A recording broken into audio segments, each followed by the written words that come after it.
Hello everyone, welcome back to my channel, welcome to interactive Payel. তো চলে এলাম আরও একটা নতুন ব্লগ নিয়ে। তো বিয়ের পর এটা আমার ফার্স্ট ব্লগ। তো এটা হচ্ছে আমার শ্বশুরবাড়ি। তো শ্বশুরবাড়ির থেকেই ফার্স্ট ব্লগ স্টার্ট করলাম। তো এটা হচ্ছে 1 জানুয়ারির একটা ফুটেজ।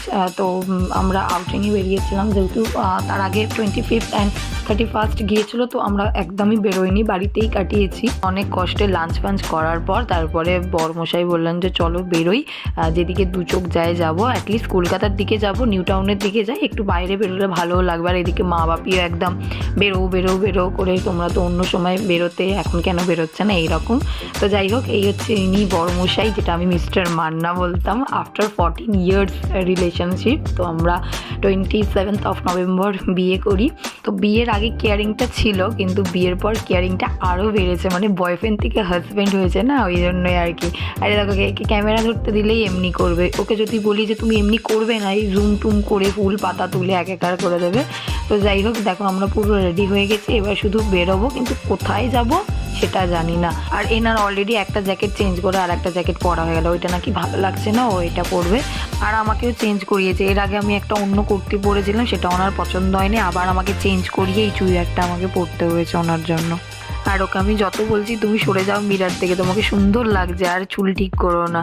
আর ও আমাকে বলছে যে দাঁড়াও, বিয়ের পর প্রথম বেরোচ্ছি বউকে নিয়ে, একটু সেজে গুজে নিই। অ্যাকচুয়ালি এটা আমাদের বিয়ের পর ফার্স্ট আউটিং ছিল। সেই বিয়ের পর অষ্টমঙ্গলা গেছি, ব্যাস তার পরের দিন থেকে আমার স্কুল স্টার্ট হয়ে গেছে, আর ওরও অফিস। তো সেই মতো কোথাও কাছে পিঠেও বেরোনো হয়নি, আর দূরে তো ছেড়েই দাও।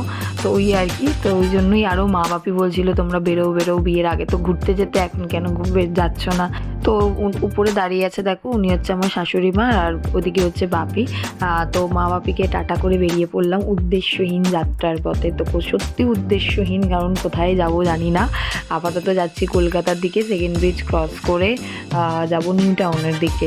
আর এখান দিয়ে যাওয়ার সময় দেখো, এই যে সামনে বাইকে করে যাচ্ছে, এরা বুঝতেই পেরেছে আমি ভিডিও করছি, তো যার জন্য আমারও ক্যামেরার সামনে এসে পোজ দিয়ে চলে গেল। তো আমি অ্যাকচুয়ালি ওকে বলছিলাম যে একটু চলো চলো তাড়াতাড়ি, আমি বাইকটা দেখবো যে কীরকম বাইক, মানে ওরকম বাইক আমি সত্যিই দেখিনি এর আগে। আর গল্প করতে করতে আমরা চলে গিয়েছিলাম নিউ টাউনের দিকে, আর সেখানে গিয়েই দেখলাম যে প্রচুর ভিড় হয়েছে। না কি হয়েছে, মেলা বসেছে। আমি বলছি বাহ, তাহলে তো ভালোই হলো। দেখো, বেরোবো না করছিলাম, আর একটা সুন্দর মেলা দেখতে পেলাম, নিউ টাউন মেলা প্রাঙ্গণ।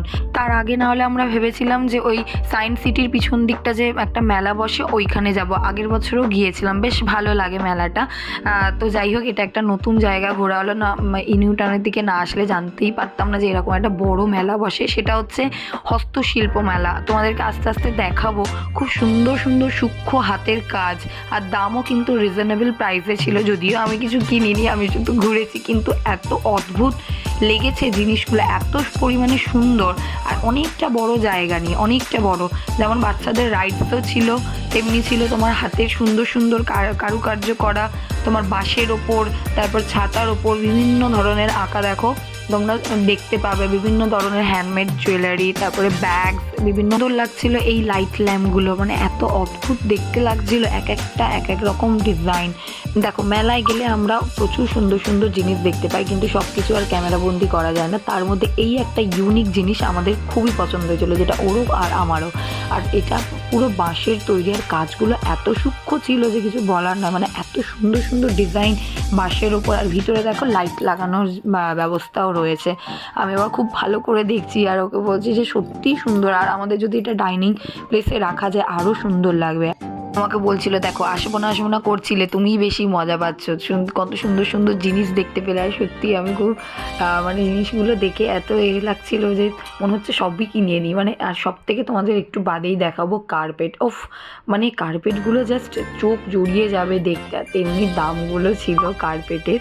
মানে কিছু কিছু জিনিসের দাম ছিল, আবার কিছু কিছু জিনিসগুলো মনে হচ্ছিলো ঠিকঠাক, আবার কিছু কিছু মনে হচ্ছিলো যে না, এটা মনে হয় তুলনামূলক বেশি। যা হয়, মেলাতে তো একটু কম বেশি থাকবেই, তাই না? আর এই দেখো আমার বড়মশাইকে, যেই ক্যামেরা অন করবো ওর চুল ঠিক করা চাই, মানে কি যে আছে ওর চুলে কে জানে, কিছু না হলে চুলে হাত চলে যাবে, এত রাগ ধরে না। আমি মাঝে মধ্যে জিজ্ঞেস করি কি আছে গো তোমার চুলে, আর আমি ক্যামেরাটা অন করে বলছি যে বলো প্রচুর ভিড় হয়েছে, বলছে প্রচুর ভিড় হয়েছে, মানে এত ইয়ার্কি করে না মাঝে মধ্যে। আর এখানে ঘুরতে ঘুরতে অনেকক্ষণ ধরে কানে বাজছিল যে মনে হচ্ছে নচিকেতার গান হচ্ছে, নচিকেতা এসেছে। তো না, কাছে গিয়ে দেখলাম যে একজন ভদ্রলোক গান করছেন, বাট তার গলার ভয়েস পুরো নচিকেতার মতো। এই সেই কার্পেটগুলো যেগুলো কথা তোমাদেরকে বলছিলাম। বিভিন্ন রেঞ্জের বিভিন্ন সাইজের কার্পেট ছিল, আর প্রত্যেকটা কালার ছিল সুন্দর সুন্দর আর সফট ছিল কার্পেটগুলো। ও বেশ হাত দিয়ে দিয়ে দেখে দেখে আমাকে বলছে যে দেখো কার্পেটগুলো কিন্তু বেশ ভালোই লাগছে, একটা বাড়ির জন্য নিলে ভালো হয়। কিন্তু আমি বলছিলাম যে না, এখন দরকার না। এই দেখো এই ফ্লাওয়ার কার্পেটগুলো আমার বেশ লাগছিল। এগুলো প্রায় দাম জিজ্ঞাসা করেছিলাম আমরা, ওই 2200 বলেছিল, 2200 সামথিং। 3টে কালার দেখা, এই গ্রিনটা, তারপরে পিঙ্কটা, এই যে উপরে অ্যাড, মানে 3টে কালারই ছিল সুন্দর সুন্দর, আর 3টেই বেঁচেছিল। আমার তো সব থেকে ভালো লাগছিল গ্রিনটা। আর এই কার্পেটটা দূর থেকে আমরা অনেকক্ষণ থেকে দেখছিলাম, কালারফুল লাগছিল এই কার্পেটটা বেশ দুজনেরই পছন্দ হয়েছিল। কিন্তু মেলাটা একদম ঠিক বিশ্ব বাংলা গেটের পাশেই হয়েছিল, তো আমি ওকে বলছিলাম যে চলো একটু ইকো পার্কের ওদিক থেকে ঘুরে দেন আমরা তারপর বাড়ির উদ্দেশ্যে যাব। আর সত্যি বলতে মানে ইকো পার্কের ওখানটা এত ভিড় হয়েছিল, আমি আর ওখানে ভিডিও করিনি। তো এত জ্যামও ছিল, আর তার উপর ওই ইউটার্ন ওদিক থেকে নেওয়ার পথে প্রচণ্ড ভিড় হয়েছিল। তো এবার আমরা যাচ্ছি মা ব্রিজ হয়ে সোজা বাড়ির দিকে। আর চলে এসেছি বাড়ি, আর এনার ফোন নিয়ে ঘাটাও শুরু। যেহেতু 1 জানুয়ারি ছিল তাই বাড়িতে বলেই গিয়েছিলাম যে আর রান্নাবান্না আজকে বন্ধ, আমরা বাইরে থেকে ডিনার নিয়ে আসবো, একসাথে ডিনার করব। অনেক মাস পর এডিট করে ভয়েস দিয়ে নতুন একটা ব্লগ আপলোড করলাম। তো তোমাদের কেমন লাগলো জানিও। আবার দেখা হচ্ছে নেক্সট ব্লগে। সবাই ভালো থাকবে, সুস্থ থাকবে, টাটা।